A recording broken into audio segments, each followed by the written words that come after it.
Au lendemain de l'attaque du site des déplacés de Plaine Savo, près de Boulé, en territoire de Djougou, par les miliciens Codeco, plusieurs coups sociaux professionnels condamnent ce carnage de façon unanime. Elle plaide pour un appui conséquent des opérations militaires sur terrain par des moyens conséquents, par des moyens logistiques efficaces, afin de permettre à l'armée d'imposer une fois pour toutes la paix et restaurer l'autorité de l'État sur l'ensemble de l'Ituri en cette période de l'état de siège. Le gouvernement national puisse mettre tous les moyens nécessaires afin que le gouvernement provincial puisse être au bout des atrocités.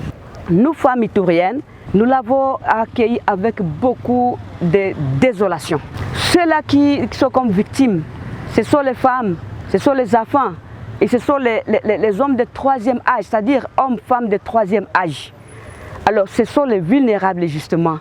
Ainsi, nous, femmes ituriennes, nous recommandons au gouvernement congolais donc de bloquer les motards afin qu'on arrive à désarmement, disons au désarmement et à la démobilisation. Le gouvernement central puisse donner toute urgence, de déployer les moyens conséquents, de remettre des moyens financiers, des moyens logistiques. Pourquoi nous ne voulons pas voir aussi des drones militaires en train de circuler ici? Pourquoi nous ne voyons pas des chars de combat et bon nombre suffisant de chars de combat ici pour en finir une fois pour toutes? Notons que la zone de Boulé et environ reste sous contrôle des forces armées. En dépit de cette tuerie, les obsèques de victimes seront prises en charge et assurées par le gouvernement provincial de l'Ituri.